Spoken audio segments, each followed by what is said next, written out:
15. 기습이다. 이거 보시오 남사장! 이래도 당신 말을 믿어야 되겠소. 무장을 한 남자는 거칠게 유리문을 밀치고 들어온 기색 그대로 내질렀다.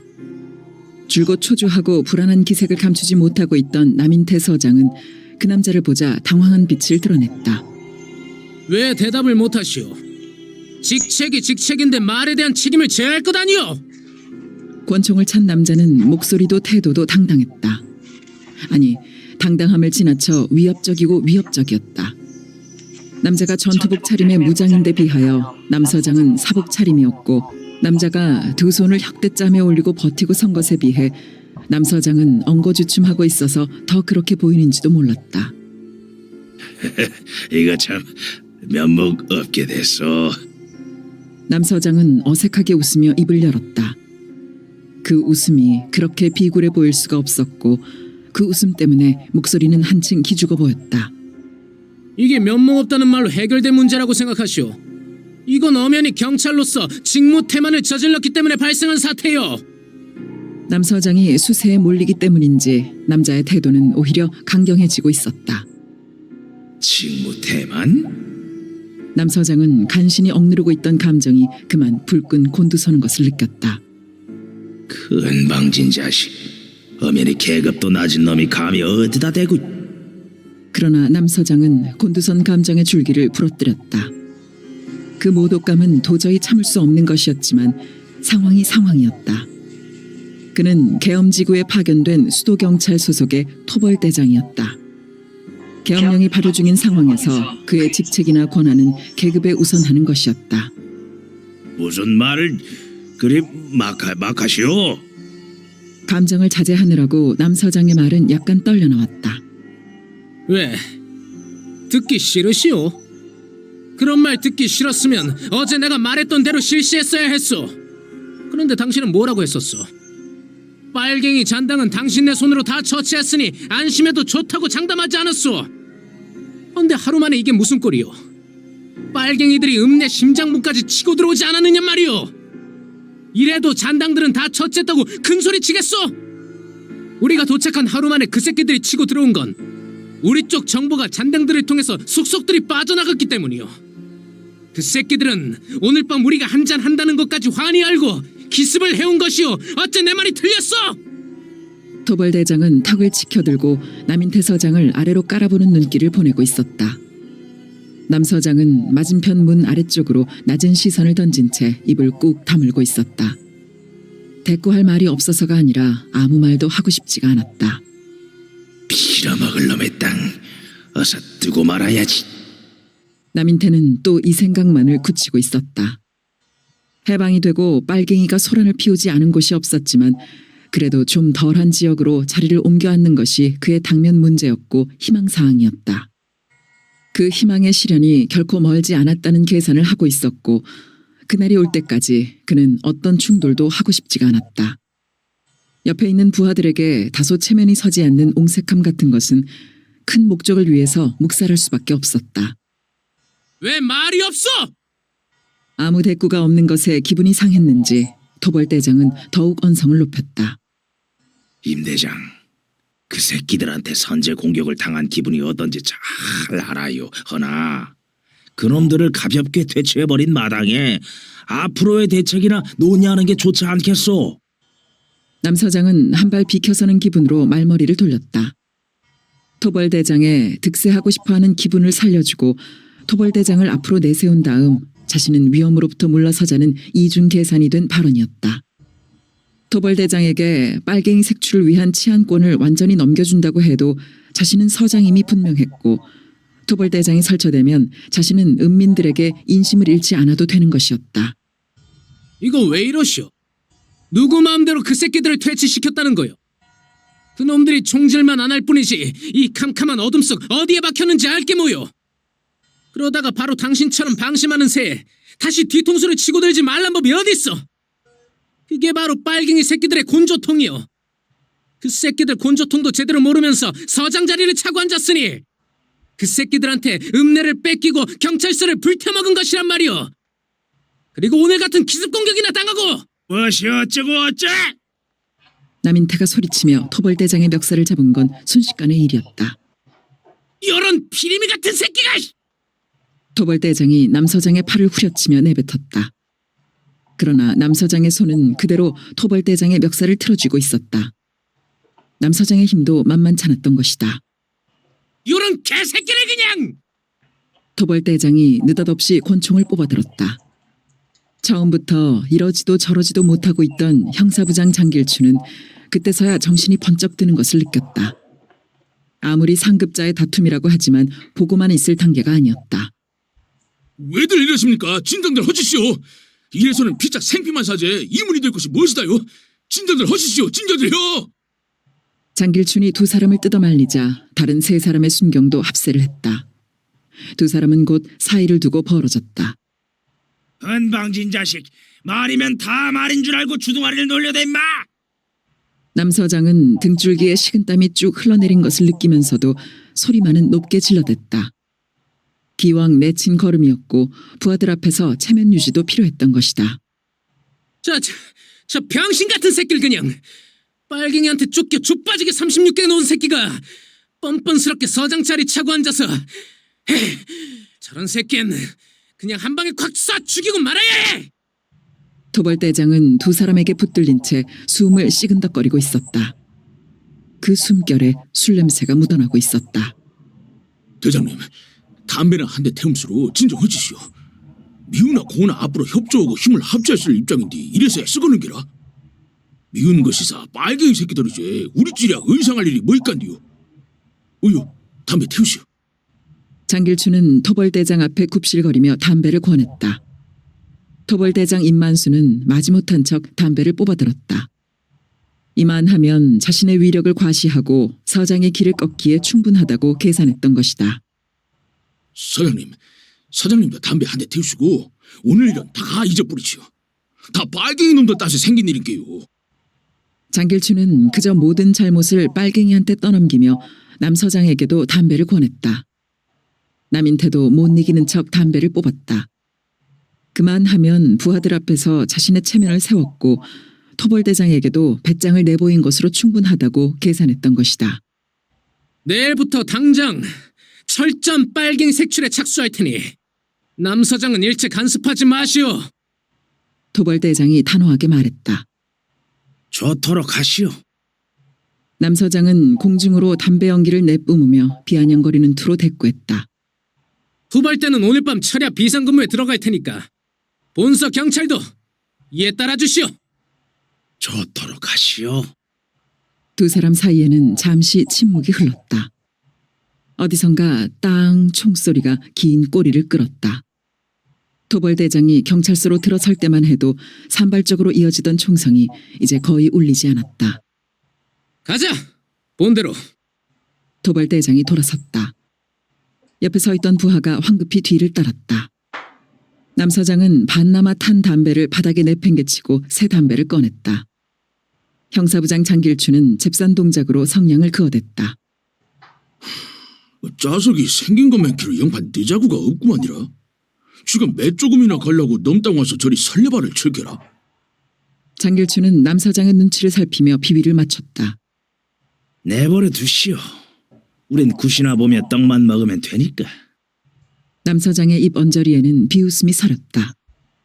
지가 굿이나 제대로 할란지 모르겠어. 두고 봅시다. 이봐 서순경, 청년단에 전화 걸어. 남서장은 형사부장을 상대하는 것이 귀찮아 자리에서 일어섰다. 토벌대장 임만수의 말이 머릿속에 그대로 남아있었다. 잔당의 정보 제공에 의한 기습 공격. 그 판단을 부정할 만한 근거가 없었다. 우연의 일치라고 말하는 것은 너무나 치사스러운 변명이 될 뿐이었다. 도대체 그놈들의 잔당은 누구란 말인가? 잔당은 읍내에 얼마나 박혀있는 것일까? 생각할수록 막연하고 답답한 일이었다. 임무 위에 겹쳐진 감정 때문에라도 잔당의 뿌리를 뽑으려고 가혹하리만큼 수사를 폈던 것이다. 그러나 머릿속에 들어있는 사상이라는 것은 바람과도 같아서 눈에 보이지도 손에 잡히지도 않았다. 더구나 표관하게 설쳤던 놈들은 거의가 도망을 가버렸고 어지간히 냄새를 피운다 싶은 놈들은 가차없이 처단을 해버렸다. 그런데도 또 잔당이 남아있단 말인가.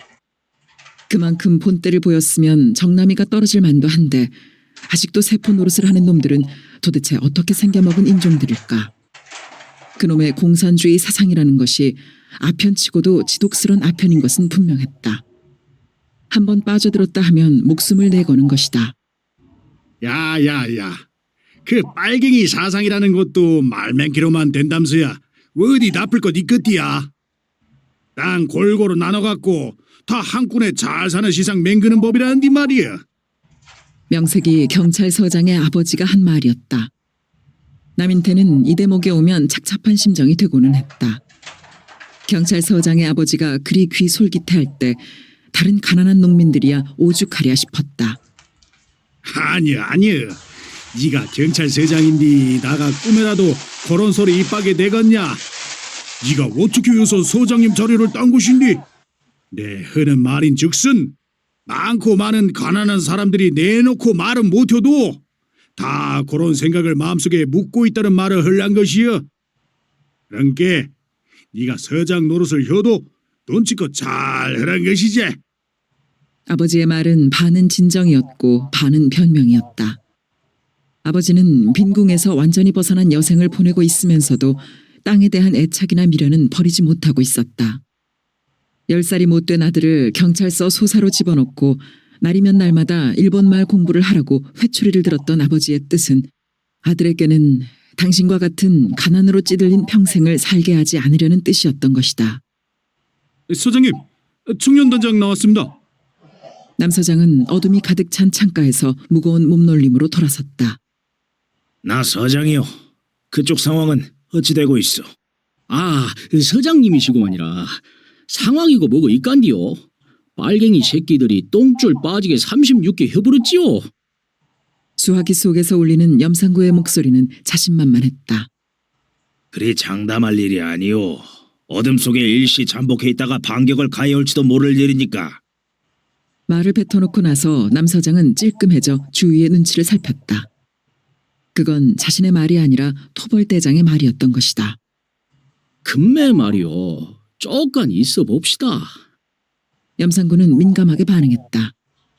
그래 하는 말인데 오늘 밤 장년단도 철야 근무를 하도록 하시오. 알겠구만이라. 철야 근무하는 것이사 밥 먹듣기 하는 일인께 하나 또 애로울 것이 없는 일인디. 그놈들이 어디 잠복해 있다가 또 지랄 발광할지도 모른다는 것은 너무 겁먹은 소리 아닐란가요? 이거 보시오 청년단장.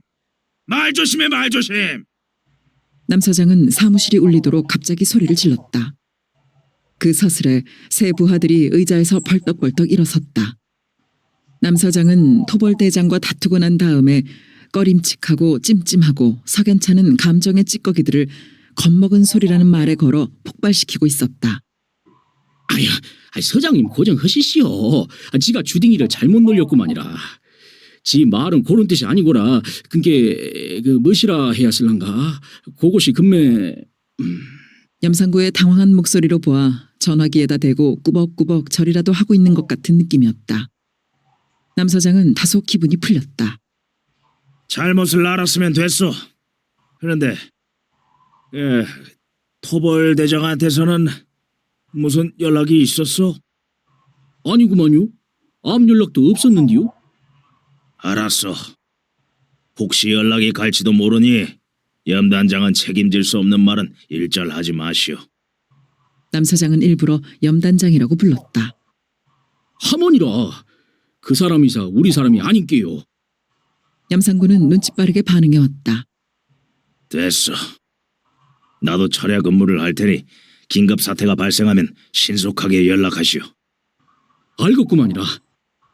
날도 서늘한디 서장님 고생되시겠는디요. 내일 아침 일찍 나한테 오시오. 남 서장은 일방적으로 전화를 끊었다. 여기 물 한 잔 가져와. 남 서장은 의자에 몸을 부리며 짜증스럽게 말했다. 정종 서너 잔을 하다만 술 기운이 아직 떨떠름하게 남아있었다. 자식, 지놈이 무슨 애국자라고 설치긴. 전라도 색시 품고 하룻밤 늘어지게 재미 보려다가 빨갱이 등살에 판이 깨지고 말았으니 엉뚱한 데다 분풀이 하는 거지. 지놈이나 내나 순경질 해먹는 처지에 내놓을 게 뭐가 있다고. 남 서장은 물컵을 들며 자조적인 웃음을 입가에 물었다. 남원장에서 제일 예쁘고 소리 잘한다는 경월이년을 끌어안고 힘을거리던 토벌대장 임만수의 얼굴이 떠올랐다. 유난히 좁은 이마에 곱슬거리는 머리칼은 또 별나게 검었다. 콧잔등이 심하게 꺼져 있어서 콧구멍 부위가 흉할 만큼 커 보였고 움푹 들어간 눈의 흰자 위에는 핏기가 서려 있었다. 천기가 흐르는 생김인데다가 어딘지 모르게 잔인스러운 냄새를 풍겼다. 어제 그를 첫 대면하면서 내 놈도 못된 짓게나 했겠구나 하는 것이 남 서장의 느낌이었다. 그 부하니 예사 사람이 아니겠어. 소대병력인 그들의 여장을 남도여관에 풀게 하고 사무실로 돌아서는 길에 읍장이 한 말이었다. 글쎄요. 남 서장은 대꾸를 어물거릴 수밖에 없었다. 읍장의 염려스러워하는 말에 동의를 표하자니 자신의 꼴이 말이 아니었고 그렇다고 부정을 하자니 어설픈 객기만 내보여 자신의 꼴이 더욱 한심스럽게 될 것 같았던 것이다.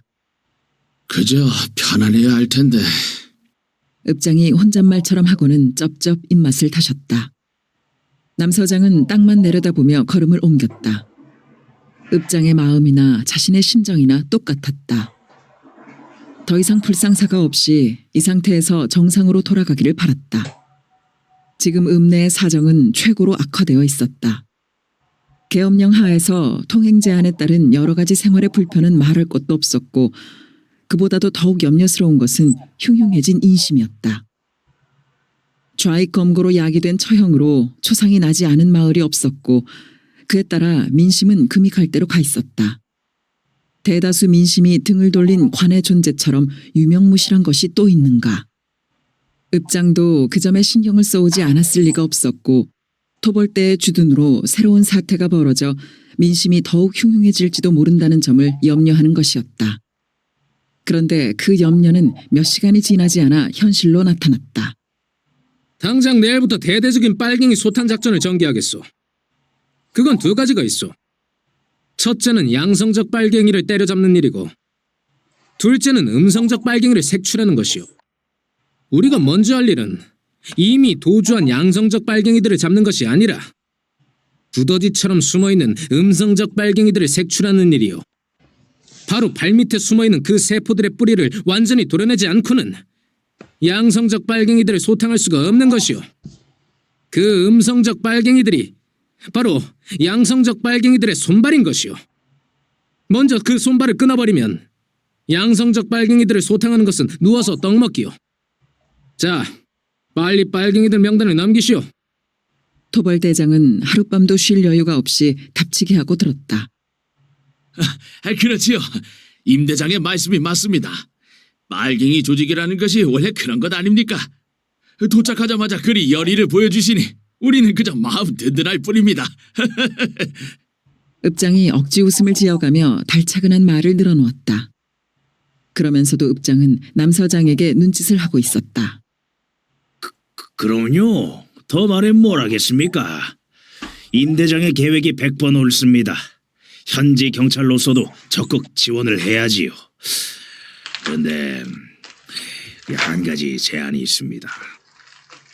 작전을 성공시키자면 현지 사정도 어느 정도 파악해야 할 것이고 먼 길을 놓은 대원들의 사기도 진작시킬 필요도 있고 하니 2, 3일 여유를 갖는 것이 어떨까 합니다. 남 서장은 읍장과 계획해둔 쪽으로 이야기의 방향을 틀었다. 그렇군요. 남 서장님의 의견도 좋습니다. 쇠뿔을 단김에 빼는 것도 좋지만 너무 서두르다 보면 설 뺄 수도 있는 일이죠. 더구나 휴식이 없는 작전을 강행하다 보면 부하들의 불평불만에 살 염려도 없지가 않지요. 여기 앉은 세 사람이 모두 부하를 거느리는 입장이라서 우리끼리 하는 얘기지만 저 아래 것들 심보라는 것이 어디 꼭 윗사람의 뜻대로 따라주던가요? 면전에서나 그러는 척 할 뿐이지 돌아서면 불평불만하는 것들이 아래 것들 아닙니까? 더구나 임 대장이 하는 일이란 생명의 위협이 따르는 것 아닌가요?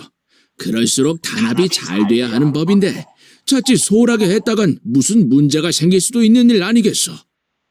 그러니 남 서장님 의견을 참작하는 것도 나쁘지 않을 것 같은데요. 읍장은 노회한 눈빛을 빛냈다. 글쎄요. 나도 그 점은 항상 신경 쓰고 있습니다. 토벌대장 임만수는 엉덩이를 들썩 들었다 놓으며 자리를 고쳐 앉았다. 그의 천기 흐르는 얼굴에 가득 찼던 단호함은 어느새 망설임으로 바뀌어 있었다. 읍장과 남서장은 의미 있는 눈길을 주고받았다. 2, 3일 여유를 갖는 건 일거양득입니다. 작전을 치밀하게 짤 수가 있을 뿐만 아니라 충분한 휴식으로 대원들 사기를 진작시켜 작전에 임하게 하는 것이요. 그럼 작전 효과야 보나마나지요. 남서장은 마무리를 짓듯 말했다. 허나 빨갱이 잔당들이 들끓고 있는 판국에 2, 3일은 너무 길어요. 그놈들 세력만 뻗어나가게 해줄 뿐이요. 토벌대장은 좁은 이마에 주름을 잡았다.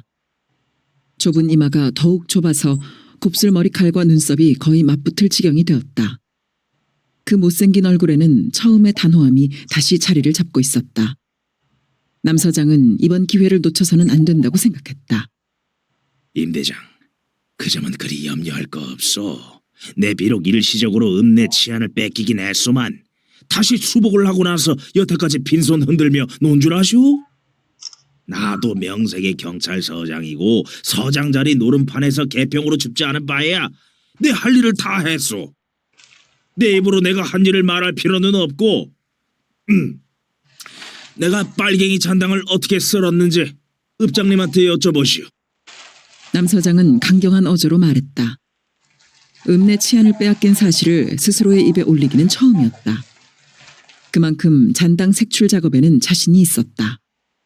맞는 말이요. 남 서장님은 그 일을 가차없이 해냈지요. 인정사정 없이 철저하게 잔당의 뿌리를 뽑았어요. 읍장은 토벌대장의 얼굴을 똑바로 쳐다보며 말했다. 잔당의 뿌리를 뽑았다고요? 그럼 여기에는 잔당이 하나도 없다는 뜻인데 읍장님이 자신할 수 있습니까? 토벌대장은 상체까지 읍장 쪽으로 굽히며 격한 어조로 물었다. 그 태도가 아주 도전적이었다. 그 점에 대해선 남 서장께서 대답하시는 게 어떻겠어? 읍장은 능란하게 대답을 떠넘겼다. 토벌대장의 눈길이 재빠르게 남서장에게로 옮겨졌다. 그렇소. 도주한 빨갱이들이 다시 세포를 만들지 않는 한 잔당의 뿌리는 완전히 뽑힌 것으로 봐도 좋을 것이요. 남서장은 토벌대장의 눈을 맞쏘아 보며 자신만만하게 말했다. 그 말 믿어도 좋소? 토벌대장이 푹 꺼진 콧잔등을 찡그리며 물었다. 그 표정이며 어조에 조롱기가 역연했다. 남서장은 왈칵 우라가 치솟았다. 못 믿겠으면 안 믿어도 좋소. 남서장은 얼굴에 열이 퍼지는 걸 느끼며 담배를 뽑아들었다. 아, 기분 나빠하실 건 없습니다. 내가 할 일에 포함된 것이라서 확실하게 확인하고 싶어서 그런 거니까요. 내가 할 일을 서장님이 대신 완료하셨다면 내가 감사를 드려야지요. 내 짐이 반으로 줄어든 셈이니 그럼 2, 3일 푹 쉬면서 작전을 의논하도록 하시오. 나도 사람인데 편한 건 마다할 리 있습니까? 토벌대장은 금방 태도를 누그러뜨리며 허허거리고 웃었다. 임 대장의 투철한 책임감을 왜 모르겠어. 하나 그 문제에 관한 한 남 서장께서도 철저를 기했으니 안심해도 좋을 것이야. 앞으로 두 분이 상호 협조해 나가면 우리 읍은 금방 안정을 되찾게 될 겁니다. 읍장이 적절하게 중간 위치에 들어서고 있었다. 이렇게 해서 토벌대장의 성급한 행동에 제동을 걸었고 두 사람의 계획대로 토벌대장을 끌고 가기 위해서 오늘 밤 남원장에서 첫 술판을 벌인 것이었다. 정종이 선어순배 돌면서부터 술자리는 흐물흐물 풀려가기 시작했다. 전투복을 벗고 사복을 입긴 했지만 토벌대장 임만수는 술상을 받으며 딱딱한 태도였다. 모두 처음 대하는 타향의 얼굴인데다가 그가 맡고 있는 임무를 생각하면 그럴 만도 했다. 그러나 술이라는 것은 역시 쓸만한 음식이었다. 술잔이 돌아가며 미리 귀띔을 받은 경월이가 눈웃음도 간질간질 목소리도 야들야들 반죽을 해대는 바람에 임만수도 허물어졌다. 그는 주변의 눈치를 슬슬 보아가며 경월이의 치마 속으로 손을 디밀기 시작했다. 서장한테 지시를 받고 경월이에게 단단히 귀띔을 했던 염상군은 먼 발치에 앉아 임만수의 일거일동을 도둑질해보면서 코웃음을 치고 있었다. 지놈도 연장단 수컷인디 뵐 수 있간디? 어디 오늘 밤에 경월이년 군영에 한번 빠져봐라. 니놈도 기세우고 날치지 못할 것인께. 염상군은 이런 생각을 하며 힐끗힐끗 경월이를 훔쳐보았다. 눈이 마주칠 때마다 경월이는 눈살을 찌푸리며 싫다는 의사를 표해왔다. 염상군은 그때마다 냉혹하게 눈총을 쏘았다. 저런 늑빠진 년, 술집 기집이 싫고 좋고가 어딨어. 돈이고 권력이 시키는 대로 엎어지고 뒤집어지고 하는 것이 술집 기집이지. 염상구의 매몰찬 생각이었다. 한때 경월이에게 파묻힌 적도 있었지만 이미 신물이 난 탓인지도 몰랐다. 염상구가 대문을 막 들어서고 있는 임만수를 가리켰을 때 뭐하면 언니, 무슨 남자가 저리 못났다요. 경월이는 질겁을 했다. 연병 흔해. 누가 니 보고 서방 사모라고 혀간디 그리 놀래냐. 염상구는 면박을 주었다. 아이, 서방이 안 삼더라도 참말로 심란스럽소. 지랄하고 자빠졌네. 나는 뭐 잘나서 나하고 그 짓거리 했더라냐. 엄마, 염단장님이야. 저 사람한테 대한 게 이도령이야, 이도령. 연병하고 또 이도령 봉건맨치로 주댕이 놀리니. 하모이라? 이도령이야. 소리할 때마다 만나제라? 잡소리 말고 팍팍 삶아 불어. 경월이의 싫은 눈짓을 차갑게 외면하면서도 염상구는 경월이와 나눴던 말을 떠올리지 않을 수 없었다. 경월이, 임 대장님한테 소리 한 자락 들려드려라. 염상구는 경월이를 잠시나마 임만수의 손아귀에서 벗어나게 해주는 셈치고 이렇게 말했다. 좌중이 박수를 쳤고 경월이는 기다렸다는 듯 발딱 일어섰다. 춘향가 중에서 춘향이가 곤장을 맡는 대목이 불려졌다. 경월이는 인물을 더욱 탐나게 하는 목청을 돋우어 구성지고도 애달프게 가락을 뽑아넘기고 있었고 좌중은 좋고 좋다 장단을 맞춰가며 흥을 돋우고 있었다. 그런데 벼랑간 땅 총성이 울렸다. 빨갱이다! 기습이다! 제일 먼저 소리치며 일어선 것은 토벌대장 임만수였다. 그의 손에는 어느새 권총이 들려 있었다. 그는 사복을 입고 나오면서도 권총을 휴대하고 있었던 것이다.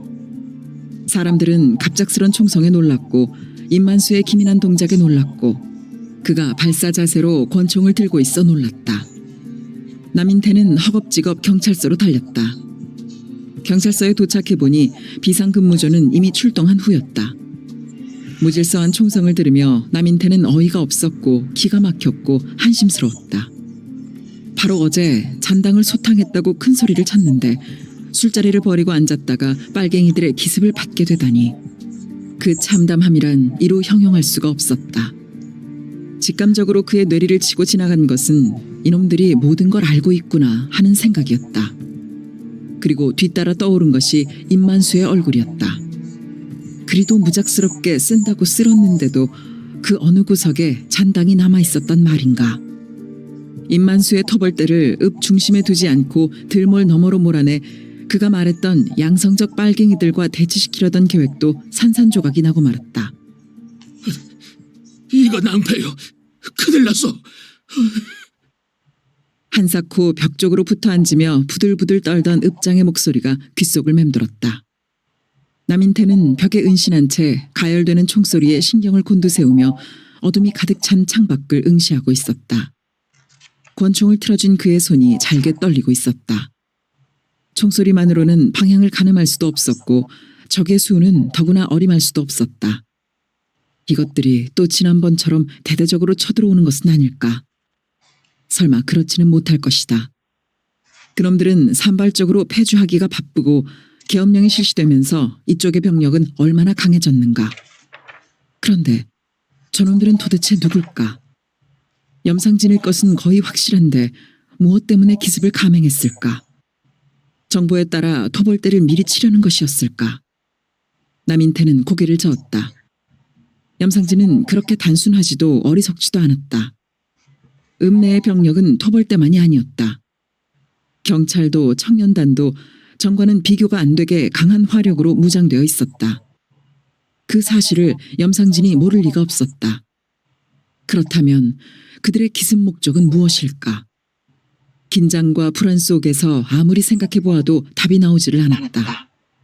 엉겁결에 남원장에서 경찰서까지는 왔지만 적군과 아군의 위치를 전혀 파악할 수 없는 상황에서 밖으로 나갈 수는 없는 일이었다.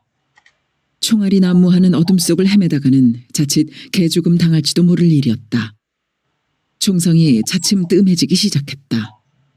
남인태는 그때서야 권총을 쥐고 있던 소나기의 힘을 약간 풀었다. 긴장감이 다소 풀리면서 임만수의 생각이 떠올랐다. 그는 어디서 무엇을 하고 있을지 궁금했다. 함께 남원장을 뛰쳐나오긴 했는데 이내 헤어지고 말았다. 그를 생각하자 또 가슴이 답답해왔다. 나이 값을 하느라고 용기는 있더라마는 니놈은 아직 풋내기야. 결국 누가 이기나 어디 한번 해보자. 남인태는 지그시 어금니를 물었다. 두 부하를 데리고 돌아온 형사부장에게 상황 설명을 대충 듣고 났는데 그동안 전투복으로 갈아입은 임만수가 들이닥쳤던 것이다. 금방진 놈. 어디 한번 잘해봐라. 남인태는 혼자 중얼거리고는 담배를 꺼냈다. 그러면서 또 이놈의 골치 아픈 땅을 어서 떠나야 한다는 생각을 곱씹었다. 미해결로 남아있는 김범우의 문제를 생각했다. 김사용 영감을 최익승 앞에 무릎 꿇게만 만든다면 남인태는 그 묘책이 생각나지 않는 게 안타까웠다. 그 일만 해결을 잘하면 더 큰 도시, 더 안전한 땅으로 갈 수 있는 발판을 만드는 것이었다. 읍단위에서 만족할 수가 없었다. 당장 시인은 아니더라도 최소한 군단위의 자리는 차지하고 앉아야 했다. 남인태의 고향은 담양 옆에 있는 장성이었다. 그는 9살 때부터 주재소의 소사 노릇을 시작했다. 그의 아버지는 반 농사꾼의 반 노동자였다. 그래서 집안 형편은 소작인보다 더 쪼들렸다. 그 대신 그의 아버지는 땅밖에 모르는 농사꾼에 비해 세상 보는 눈치는 빨랐다. 읍내 중심가에서 품을 팔며 귀동냥, 눈동냥 한 것들이 미천이었다. 수국 든년이 한술 더 뜨고 정제 파고드는 쥐가 더 기름기 도는 법인께 앞으로 시상에 그래도 배 안 골고 살자면 일본 사람한테 붙어야쓰. 시상이 일본 시상인디 뒷전에서 일본 놈 요컴시롱 정장 딱 막닥뜨리면 꼼지락도 못하는 그런 인종들은 빙신 중에 상빙신이여. 그의 아버지의 지론이었고 그에 따라 그는 보수 없는 소사 노릇을 해야 했다. 그를 하루빨리 일본 사람으로 만들고자 하는 아버지의 욕구는 거의 광적이었다. 일본 말, 일본 글을 제대로 익힐 때까지 그는 거의 매일이다시피 회초리질을 당해야 했다. 그러나 그의 아버지의 그런 광적인 욕구는 결코 헛되지 않았다.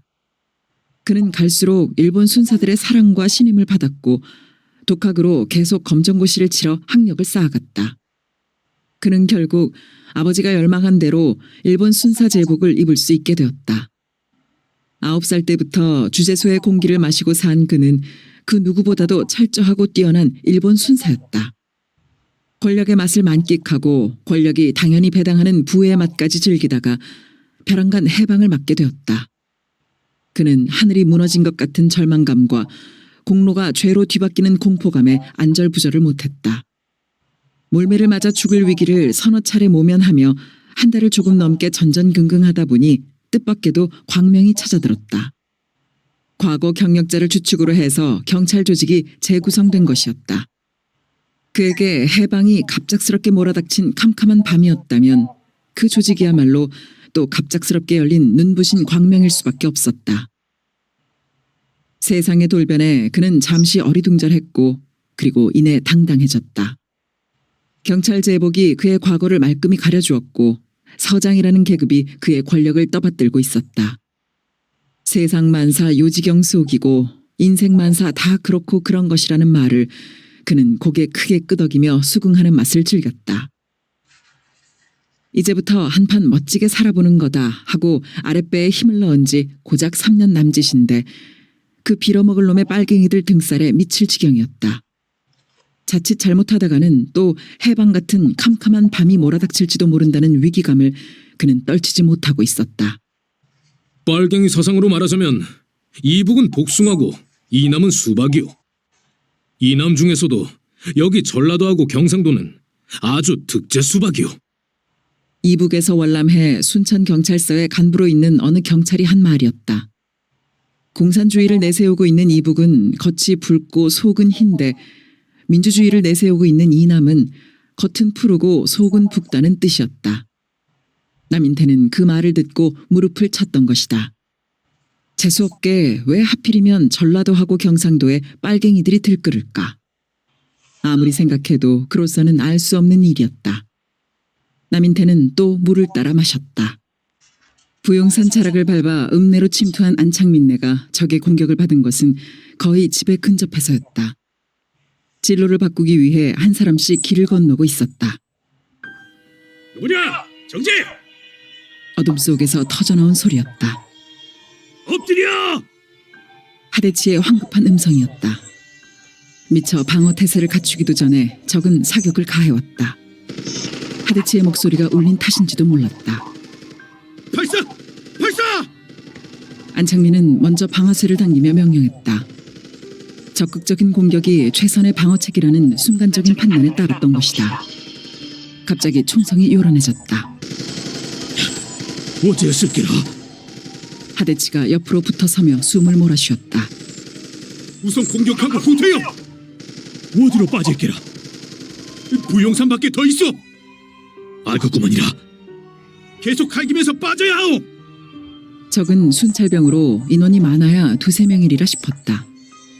이쪽에서 일제 사격을 가해 적을 일단 저지시킨 다음 후퇴할 시간을 벌어야 했다. 그 계산은 제대로 들어맞았다. 일제 사격을 가하자 적은 응사를 해오지 않았다. 하동무, 후퇴! 빨리 후퇴! 안창민은 메마른 소리로 낮고 성급하게 외쳤다. 안동무, 앞장서시오. 나가 뒤를 맡을 딜게. 하동무가 길을 잘 알잖소. 내가 뒤에 서겠소. 뒤따라오기가 벌써 힘들은디요. 시간 없어. 내 염려는 마시오. 안창민은 하대치의 등을 떼밀었다. 부용산을 향해 후퇴가 시작되었다. 그러나 얼마 가지 않아 총성이 뒤따랐다. 총성은 뒤에서만 따라오는 것이 아니었다. 좌측에서도 울리고 있었다. 어쩔게라. 하대치가 뛰기를 멈추며 물었다. 부용산은 얼마나 남았어? 쪽간도 가야제라. 일단 위험 지역에서는 벗어났으니 더 총을 쏴서는 안 돼요. 우리 위치만 노출시키는 거니까. 우측이 빈 것 같은데 하동무, 우측에도 길이 있어. 알겠구만요. 길이 없으면 맹거로 가야제라. 다시 뛰기 시작했다. 그런데 얼마를 뛰지 않아 안창민은 다리가 휘청 꺾이는 충격을 받으며 곤두박히고 말았다. 무슨 소리를 지르긴 했는데 그것이 무슨 소리였는지 알 수가 없었다. 어째 그러시오? 어째? 하대치가 숨을 헐떡거리며 물었다. 나도 잘 모르겠어. 몸이 붕 뜨는 것 같으면서 넘어졌어. 안창민은 그때까지도 자신이 총을 맞았으리라고는 생각도 하지 않았다. 정신 차리고 얼른 일어나 보시오. 하대치의 말을 따라 일어섰다. 그러나 몸이 왼쪽으로 기우뚱하며 쓰러지고 말았다. 동시에 왼쪽 다리가 떨어져 나가는 것 같은 형용할 수 없는 통증이 전신을 휩쌌다. 다녔구만이라. 어디요? 어디? 왼쪽 다리가. 안창민은 통증을 견뎌내느라고 말도 제대로 할 수가 없었다. 총소리는 한결 가까워져 있었다. 왼쪽 다리 어디요? 뒤길을 불을 킬 수도 없고. 모르겠어. 안창민은 정말 왼쪽 다리 어느 부분이 아픈지 구별할 수가 없었다.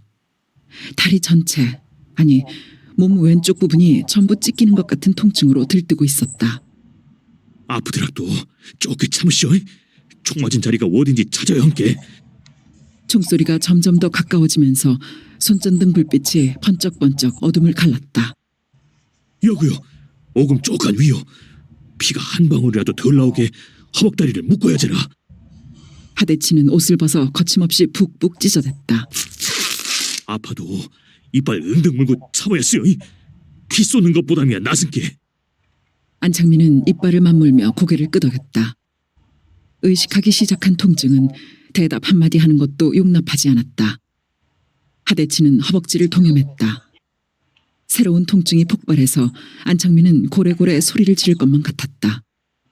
부득부득 이빨을 갈다가 끝내는 하대치의 목을 끌어안고 부들부들 떨었다. 잡으시오. 좀에만 잡으시오. 하대치는 열심히 손을 놀리며 안타깝게 말했다. 안창민의 질끈 감은 눈앞에는 무수한 불똥이 엇갈리고 있었고 목구멍으로는 뜨거운 열이 확확 솟구쳐 올랐다. 되었소. 싸게 엎으시오. 하대치가 등을 디밀었다. 어쩔 셈이오. 안창민은 하대치의 등을 때밀었다. 어쩌기는 어째라. 싸게 여기서 떠야제라. 아니요. 날 여기 두고 떠나시오. 그것이 무슨 소리다요. 하대치가 획 돌아앉았다. 크지 못한 목소리에 역정이 묻어 있었다. 하동무, 나 너무 아파서 길게 말할 수가 없어. 내 말 똑똑히 들어요. 날 얻고 가다가는 다 잡혀 죽게 될 것이오. 잡히지 않는다고 해도 언제 본부까지 가겠어. 또 본부까지 무사히 간다고 해도 그 산속에서 총 맞은 다리를 여쩔 것이오. 병원이 가까워도 여기가 가깝잖소. 날 두고 어서 떠나시오. 그렇구만이라. 하만 나하고 한군에 행동합시다. 저 네 사람은 어쩌고요? 죽어들 발로 오금제를 찾아가야제라. 하동무, 우리 이러고 있을 시간이 없지 않소. 나 하나 살리려다가 내 동물을 죽이려는 거요. 어서 떠나시오. 참말로 사람 환장할 소리만 하시오. 총 맞은 사람 혼자 탈락 내뿔고 성한 놈 다섯이 내빼는 법도 있답디요. 그것이 혁명 동지의 의리라고 대장님이 개집디요. 안창민은 통증으로 이빨을 갈면서도 웃음이 빚어졌다. 말이 많으면 빨갱이라고 하는 말처럼 하대치의 공박은 아주 그럴듯한 역설이었던 것이다. 알아요. 하동군만 말아요. 날 두고 가면 대장님도 잘했다고 하실 것이오. 저것 보시오. 불빛이 이쪽으로 방향을 틀었잖소. 빨리 여길 떠나시오. 참말로 나 미쳐불겠소. 나하고 한군에 갑시다. 같은 말 두 번씩 하기 싫소. 금매 무슨 일 나면 어쩌려고 그러요. 난 죽지 않아요. 워메 뭘 믿소. 난 빨갱이요. 무슨 말이다요. 빨갱이는 이 정도로 죽지 않소. 기맥힌 말씀이요. 어서 떠나시오. 연병하고 어째 해피로고 안동무 다리를 맞췄을 게라. 나 다리나 만지제. 하대치의 음성이 변해 있었다. 어서 떠나시오. 불빛이 얼마 안 남았소. 어차피 연락을 해야 될 게라. 그런 걱정 마시오. 내 꼭 살아서 본부로 돌아갈 테니 하동무, 어서 떠나요. 알겠구만이라. 하대치는 내 부하를 이끌고 이내 어둠 속으로 자취를 감추었다. 안창민은 은폐물을 찾아 땅바닥을 기기 시작했다. 난사하는 총성과 어둠을 헤집는 불빛이 차츰 가까워지고 있었다. 안창민이 막 집더미 속으로 파고들려고 하는데 갑자기 총성이 심해졌다. 그는 이상한 예감이 들어 상체를 일으켰다. 불빛이 어지럽게 어둠을 휘젓고 있었고 사람들의 외침이 멀게 들렸다. 어둠 속을 방황하던 불빛이 한 지점에 고정되었다. 총성은 그쪽에서 울려오고 있었다. 이쪽으로 이동해오던 불빛이 방향을 바꿔 그쪽으로 급히 움직이기 시작했다. 예감대로 하대치가 유인작전을 벌이고 있는 것이 분명했다. 하동무, 안창민은 신음처럼 중얼거렸다. 그의 눈에는 방향을 바꾼 불빛이 너무나 빨리 움직이고 있었다. 하대치가 위험을 무릅쓰며 만들어준 기회를 최대한 이용해야 했다. 안창민은 몸을 일으켰다. 그러나 아까와 마찬가지로 몸이 왼쪽으로 기울어지며 한 발짝도 떼어놓을 수가 없었다. 지팡이를 구해야 했다. 안창민은 지팡이가 될 만한 작대기를 구하려고 땅바닥을 더듬거리며 기었다. 한참을 기다가 지게를 찾아냈다. 지게를 받쳐놓은 지게 작대기는 지팡이로 안성맞춤이었다. 안창민은 지게 작대기에 의지해서 몸을 일으켰다. 그리고 걸음을 떼어놓았다. 입이 딱 벌어지는 새로운 통증이 솟구쳤다. 이래가지고 어디로 피신을 할 것인가 하는 암담한 생각이 엄습했다. 그러나 기필코 이 자리를 떠야 하는 것이 현실이었다. 빨갱이는 이 정도로 죽지 않소. 자신이 했던 말이 자신을 비웃는 것을 느꼈다. 그렇지만 총상 때문에 죽음을 실감하지는 않았다. 그가 두려워하는 것은 적에게 체포되는 것이었다. 체포. 그것은 여실하게 죽음을 실감시켰다. 자신의 동료들이 체포된 자들에게 가차없이 죽임을 시행하는 것을 경험한 탓이었다. 그의 의식 속에서 체포는 곧 죽음이었다. 만약 총상이 죽음을 가져올 수 있다면 그건 2차적인 죽음이었다. 안창민은 1차의 죽음을 피하기 위해 2차의 죽음과 연결되어 있을지 모를 총상의 고통쯤 이겨내지 않을 수 없었다. 그는 걷기 시작했다. 이빨을 부득부득 갈면서 죽음의 그물을 벗어나기 위해 몸부림치기 시작했다. 어디로 갈 것인가? 머리에 떠오르는 곳은 세 군데였다. 첫 번째가 집이었고, 두 번째가 병원이었고, 세 번째가 이지숙네였다. 거리는 집이 제일 가까웠고, 다음이 이지숙네였고, 병원이 가장 멀었다. 집은 가깝기도 했지만 앓고 있는 어머니가 계신 곳이었다. 이성적 사고를 마비시킬 만큼 강한 유혹을 하고 있었다. 그러나 그곳은 헤어날 수 없는 죽음의 함정일 수가 있었다. 경찰은 곧바로 입산 피신자의 집을 덮칠지도 모를 일이었다. 그럴 가능성은 10중 8구였다. 만약 그런 위험이 전혀 없다 하더라도 부상 치료를 위해 집은 적합한 피신처가 못 되었다. 집에는 의약품이라고는 아무것도 없었다. 굳이 찾아낸다면 쓰다가 남긴 고약이 딱딱하게 굳어 기름종이에 쌓여 있을지 모른다. 총상의 출혈을 막지 못하고 밤을 지새우게 되면 새벽은 시체가 되어 맞게 될지도 모른다. 요행이 목숨이 붙어 내일을 맞는다고 해도 치료를 하는데 위험이 따르게 되어 있었다. 하나밖에 없는 병원의 의사가 드나들면서 경찰의 눈을 피하기는 어려운 일이었다. 총상은 하루 이틀로 치료되는 종기가 아니었다. 결국 집은 부적합하다는 판정이 내려졌다. 두 번째로 병원을 찾아가는 것이었다. 우선 아무런 연고가 없으므로 피신처로서는 제격이었다. 그리고 총상을 치료하기도 더할 수 없이 좋을 터였다. 그러나 빨갱이 환자를 받아줄 것이냐가 문제였다.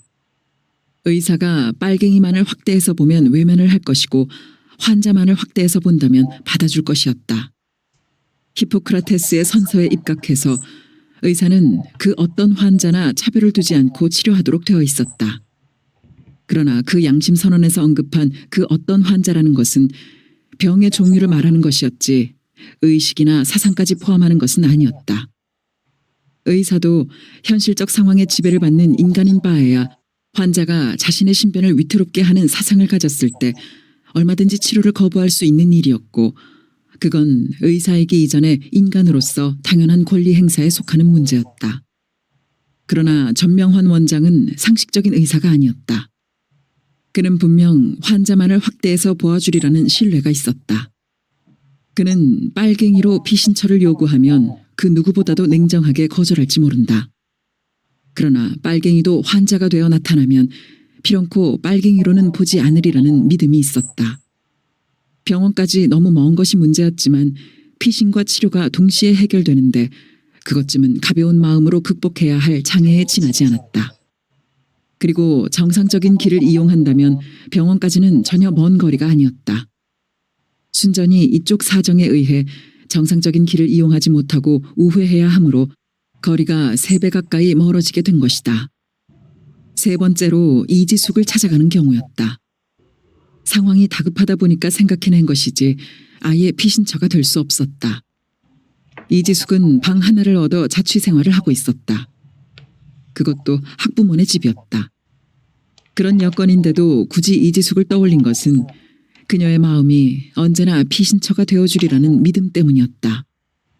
그렇다고 이지숙과 구체적으로 마음을 나눈 사이도 아니었다. 서로가 소극적이라서 그런 것이 아니라 학교는 달랐지만 선생이라는 같은 직업이 두 사람을 구속했던 것이다. 서로 감정으로만 말했고 정작 말로는 감정을 죽여야 하는 사이로 지내왔다.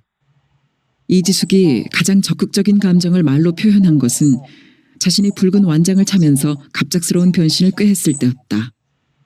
멋있군요. 안 선생한테 전혀 어울릴 것 같지 않은 붉은 완장이 안 선생 팔에 끼워져 있다는 것이 멋있어요. 물론 그것도 사랑을 표현한 말은 아니었다. 그러나 전에는 그런 말조차도 나눈 적이 없었고 멋있다는 말이 2번씩이나 되풀이된 것으로 자신을 향해 열려있는 그녀의 마음을 측정했을 뿐이었다. 그리고 자신은 그녀의 말에 별다른 반응을 보이지 않았다. 그녀의 멋있다는 말이 붉은 완장 자체에 국한되어 있을지도 모른다는 우려 때문이었다. 여자에게 사상운동이란 어울리지 않는다는 생각을 하고 있어서였다. 안창민은 병원으로 전명환 원장을 찾아가자고 마음을 정했다. 따라서 체포당하는 위험을 최대한 줄이기 위해 7동으로 가는 길목으로 빠져 역을 끼고 돌아 철교 아래까지 가고 거기서 방죽을 타고 병원에 도착하기로 했다. 안창민은 집을 비켜 지나는 지점에서 몇 번이나 망설였다. 잠시라도 어머니를 만나고 갈까, 그냥 가야 하나. 그의 마음은 갈등을 일으키고 있었다. 혁명의 최대의 적은 센티멘털리즘이다. 염상진의 웅변이 그를 채찍질하고 있었다. 자식이 부모의 안부를 확인하고자 하는 것도 센티멘털리즘일까? 그렇지 않다고 부정을 해보았지만 그 부정에는 전혀 자신감이 서지 않았다. 자신이 처해 있는 상황의 급박함이 자신감을 허용하지 않았다. 그래, 그것도 감상주의다. 감상을 버려라. 이런 모자라는 녀석아. 안창민은 자신을 마구 때밀었다. 사실 일단 집으로 들어갔다가는 다시 대문을 나서게 될 것 같지가 않았다. 그 유혹은 자신의 생명을 노리는 또 다른 적이었다. 안창민은 계속되는 총성에 진저리 치며 걷고 또 걸었다.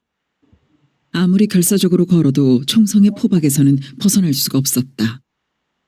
총성은 한쪽 방향에서만 울리는 것이 아니었다. 방향을 가늠할 수 없이 여기저기서 울려왔다. 자신이 잘못 듣고 있나 싶어 안창민은 몇 번이나 걸음을 멈추고 정신을 가다듬고는 했다. 그러나 분명 잘못 들은 것이 아니었다. 부용산이나 제석산에 부딪혀 나오는 되울림이 아니었다. 왜 그러는지를 따지기 전에 안창민은 두려움을 먼저 느꼈다. 온 읍내를 에워싸고 있는 것 같은 그 총성이 자신의 목을 죄어오는 커다란 소나기처럼 느껴졌다. 걷는 것만이 그 커다란 소나기에서 벗어나는 길이었다. 안창민은 자신의 머릿속에 그어놓은 길을 찾아 사생결단 어둠을 헤치고 있었다. 살아서 돌아가야 한다. 당당히 염상진 앞에 서야 한다. 고통으로 흔들리고 혼미해져가는 그의 의식 속에 단지 이 생각만이 또렷하게 살아일었다. 안창민이 철교 아래 갈숲에 다다랐을 때는 총성이 완전히 멎고 읍내는 어둠만큼 농도 짙은 정적에 묻혀 있었다. 안창민은 왼쪽 다리를 끌고 그 지점까지 오는데도 사력을 다한 셈이었다. 그런데도 또 방죽을 타고 병원까지 가야 할 길이 남아 있었다. 안창민으로서는 그 거리가 까마득하게만 느껴졌다. 조계산의 분부와 마찬가지로. 갈숲에 몸을 부린 안창민은 허벅지를 더듬었다. 옷이 질척하게 젖어 있었다. 그 질척한 감촉은 물에 젖은 옷을 만졌을 때와는 달리 눅진하고도 는적이는 느낌이었다. 피와 물의 감촉이 완연히 다르다는 것을 안창민은 최초로 깨달았다. 하대치가 옷을 찢어 상처 윗부분을 동여매긴 했지만 출혈은 계속되고 있을 것이었다. 여기까지 오는 동안 핏자국을 남겼을지도 모른다는 생각이 불현듯 떠올랐다. 그 절망스러운 생각과 함께 자신이 조그맣게 졸아드는 위축감을 느꼈다. 안창민은 어서 기운을 모아 병원으로 가야 된다고 스스로를 일깨웠다.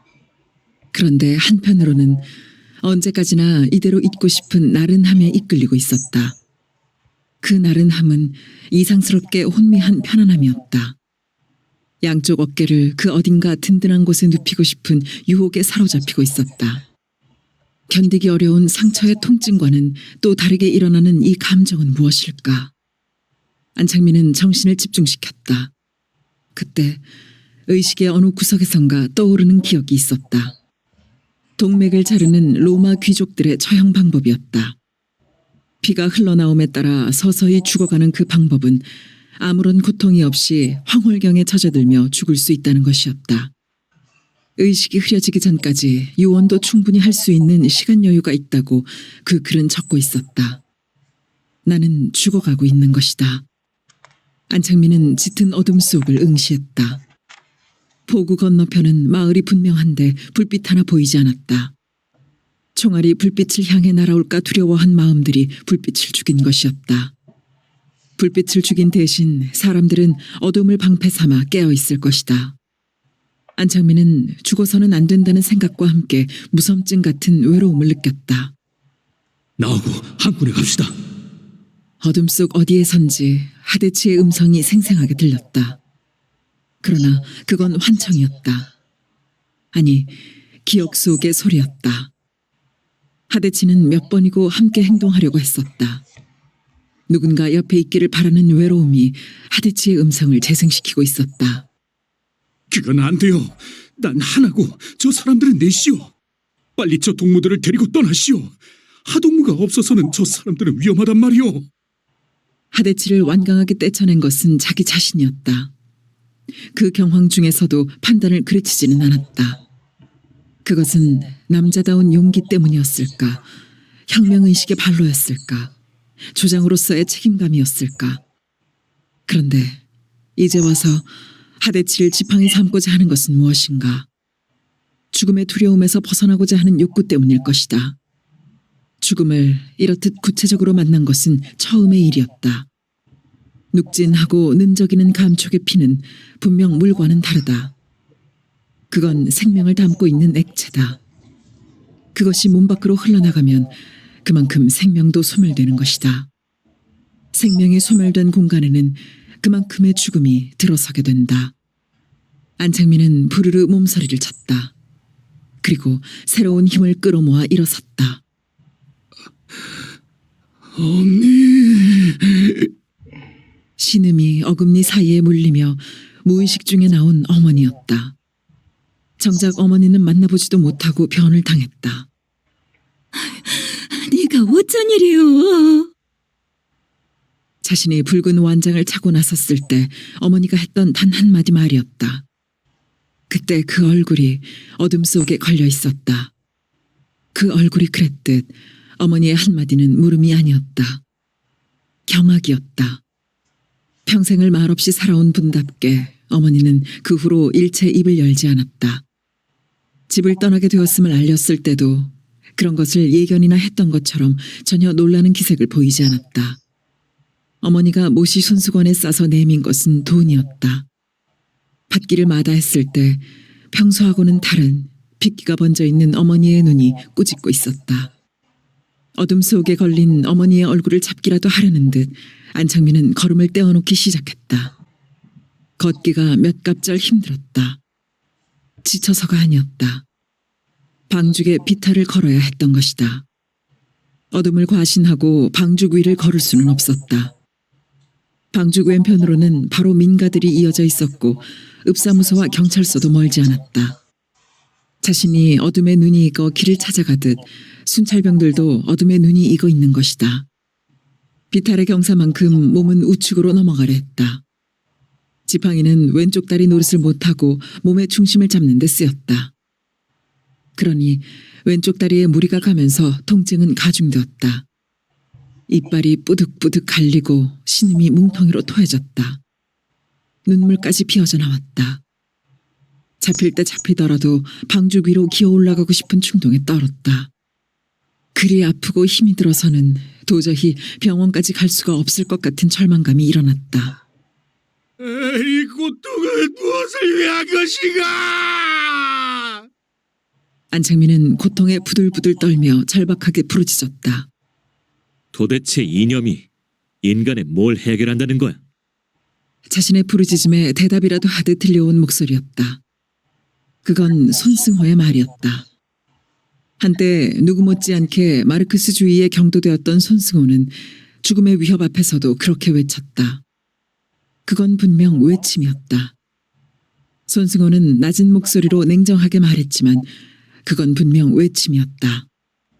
죽음의 위협 앞에서도 자기의 생각하는 바를 굽히지 않은 그 말이 바로 외침이 아니고 무엇일 것인가. 염상진이 그의 이마에 권총을 겨누고서도 방아쇠를 당기지 않은 까닭도 그 외침의 무게 때문이 아니었을까. 나는 이념이라는 것이 정치지향적 인간들이 만들어낸 허상이라는 것을 뒤늦게 깨달았소. 변증법도 유물론도 봉건주의도 공산주의도 민주주의도 모두 정치지향적인 인간들이 만들어낸 이기적인 지배 도구일 뿐이요. 봉건 왕조를 타도하고 세운 공산주의나 민주주의 사회가 도대체 절대 다수 인간의 삶을 위해 한 것이 뭐가 있어? 그것들은 새로운 구석일 뿐이고 인간의 본질적 문제는 하나도 해결한 것이 없어. 공산주의나 민주주의는 20세기의 인간들이 지배 본능이 강한 인간들이 윤색해낸 정치 연극의 각본일 뿐이요. 그것들은 절대적일 수가 없어. 왜냐하면 모순투성이고 부정확한 존재들인 인간들이 만들어낸 것이기 때문이요. 그것들은 인간이 갖고 있는 만큼의 모순과 부정확성을 내포하고 있다는 사실을 간파해야 하오. 그러므로 그것들은 절대적일 수가 없고 신봉해서는 안 되는 것들이요.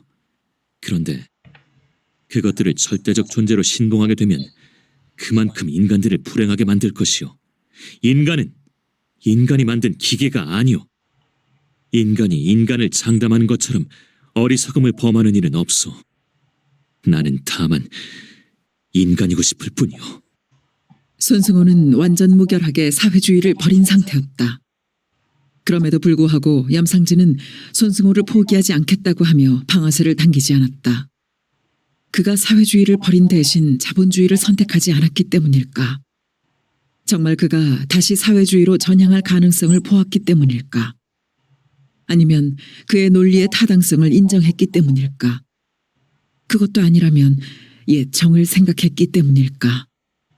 안창민은 손승호의 생각을 이해해주고 싶었다. 그의 말대로 인간은 인간이 만든 기계가 아니었고 그가 파악하고자 하는 인간에 대한 인식 또한 하나의 가치였던 것이다. 그렇다고 손승호에게 문제가 없는 것도 아니었다. 그는 역사 현실을 외면하고 있었고 인간의 본질적 문제가 삶 자체라는 인식을 결여하고 있었다. 그런 추상적 관념에 지배되고 있는 손승호가 생존을 유지할 수 있는 땅은 그 어디에도 없다는 것은 너무나 자명한 일이었다. 무인도에서 혼자 살기를 선택하지 않는 한. 그러나 그 생각을 염상진에게는 내색하지 않았다. 안창민은 소화다리 아래에 이르러 끝내 쓰러지고 말았다. 의식이 가물가물해지고 있었다. 목이 찢어지는 것처럼 갈증이 심했다. 그는 가물거리는 의식을 붙들려고 혼신의 힘을 다했다. 귀에서는 끝없이 어지러운 울림이 맴돌았다. 그 소리가 자꾸만 정신을 혼미하게 만들었다. 빙글빙글 도는 눈앞에 어머니가, 염상진이가, 이지숙이가, 손승호가 어지럽게 겹쳐지고 있었다. 병원이 바로 저기라고 스스로를 일깨우고 또 일깨웠다. 차라리 죽고 싶다는 생각을 했다. 그러면서 그는 눈을 부릅뜨고 일어섰다. 탱자나무 울타리 사이에 병원 뒷문은 열려 있었다. 안창민은 곧 쓰러질 듯 흔들리며 그 문을 들어섰다. 원장님, 전 원장님. 뒷마루 가까이에 이른 안창민은 신락 같은 소리로 원장을 부르고는 쓰러졌다. 그는 가물가물 정신을 잃어가고 있었다. 16. 감꽃은 먹을 수 있는 꽃. 청년단원이나 경찰을 앞세운 토벌대원들이 입산자들의 집을 일시에 덮친 것은 아직 어둠이 머뭇거리고 있는 새벽녘이었다. 그들은 담을 타넘거나 살인문을 조심스럽게 밀치거나 해서 전혀 인기척을 내지 않고 집 안으로 스며들었다. 그들은 기민한 동작으로 헛간이며 변소, 집 뒤란이나 집더미 같은 데부터 조사했다. 그런 다음 느닷없이 소리를 지르며 마루로 뛰어올라 방문을 열어젖혔고 안으로 걸려있는 방문을 사정없이 걷어찼다. 여자의 놀란 비명과 아이들의 겁에 질린 울음소리가 뒤섞였다. 토벌대장 임만수의 명령에 따른 이 기습작전은 읍내 모든 마을을 공포 분위기로 뒤덮기에 충분했다.